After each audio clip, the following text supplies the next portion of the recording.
கர்த்தருடைய பரிசுத்தமுள்ள நாமத்திற்கு ஸ்தோத்திரம். இன்றைய நாளின் கர்த்தருடைய வார்த்தையாக 1 கொரிந்தியருக்கு எழுதின நிருபம் 3வது அதிகாரம் 5வது வசனம். பவுல் யார், அப்பல்லோ யார்? கர்த்தர் அவனவனுக்கு அருள் அளித்தபடியே நீங்கள் விசுவாசிக்கிறதற்கு ஏதுவாயிருந்த ஊழியக்காரர் தானே.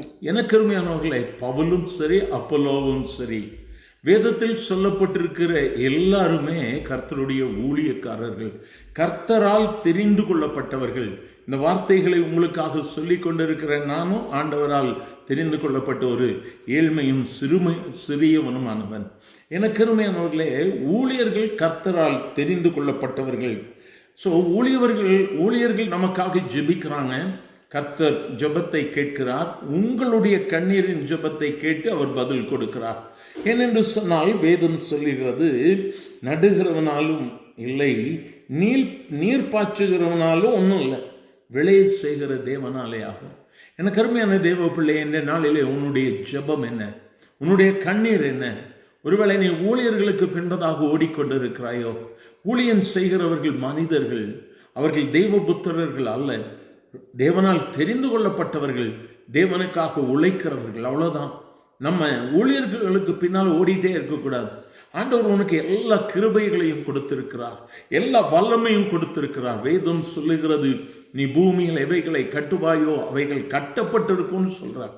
அந்த அதிகாரத்தை கர்த்தர் உனக்கு கொடுத்திருக்கும் பொழுது நீ ஊழியர்களுக்கு பின்பதாக ஓடிட்டே இருக்கக்கூடாது. எனக்காக ஜெபம் பண்ணுங்க, எனக்காக ஜெபம் பண்ணுங்க என்று சொல்லி மற்றவர்களுக்கு பின்பதாக சென்று ஊழியர்களை உயர்த்தி கொண்டே இருக்கக்கூடாது. ஏன்னு சொன்ன, யார் என்ன பண்ணாலும் விளையை செய்கிறவர் நம் ஆண்டவர் ஆகிய இயேசு கிறிஸ்து. வேதம் சொல்லுகிறது, அவர் பட்சபாதம் உள்ள தெய்வம் அல்லவே அல்ல, அவர் பட்சபாதம் உள்ளவர் அல்லவே அல்ல. அதுக்கு முன்னால் உள்ள 4வது வசனத்தை நீங்க வாசிப்பீங்கன்னா, ஒருவன் சொல்றான் நான் பவுலை சேர்ந்தவன்றான், இன்னொருத்தன் அப்பல்லோவை சேர்ந்தவன் சொல்றான். நீங்க ஏன் மாம்சத்திற்குரியவைகளை போராடுறீங்க? இன்னைக்கும் உலகத்துல பாத்தீங்கன்னா, நான் இந்த சபையை சேர்ந்தவன், இந்த ஊழியத்தை சேர்ந்தவன் என்று சொல்லி தங்களுக்கு என்று சொல்லி ஒரு ஐடென்டிட்டி வச்சுக்கிறாங்க. ஆனா இயேசு அதை விரும்புவதில்லை. இயேசு எதை விரும்புகிறார் தெரியுமா? எனக்கு அருமையான தேவ பிள்ளையே, இயேசு என்கிற ஐடென்டிட்டி உன்ட்ட இருந்தா போதும், வேற ஒண்ணும் வேண்டாம். நீ ஊழியர்களுக்கு பின்னால போண்டா, எல்லாம் மனுஷர் தான். வேதத்தை எடுத்து உன் அறை கதவை சாத்தி கொண்டு நீ தேவ சமூகத்தில் ஜெபிக்க ஆரம்பி. கர்த்தர் உனக்காக வானத்தின் பலகணிகளை திறப்பார். கர்த்தருடைய வல்லமை செயல்படுவதை நீ காண ஆரம்பிப்பாய். தேவ பிள்ளையே, என்ன நாளிலும் அந்த பழக்கத்தை ஆரம்பிப்பியா? வேதத்தை படிக்க ஆரம்பி, தேவ சமூகத்தில் ஜெபிக்க ஆரம்பி. Definitely God will bless you. அவருடைய கரம் உன் மேல இறங்கும். அவர் உனக்கு அற்புதத்தை செய்வார். அவரை நோக்கி பார்க்கலாமா? எங்கள் அன்பின் ஆண்டவரே, நாங்கள் ஒரு மனப்பட்டு உம்முடைய சமூகத்தில் வந்திருக்கிறோம்ப்பா.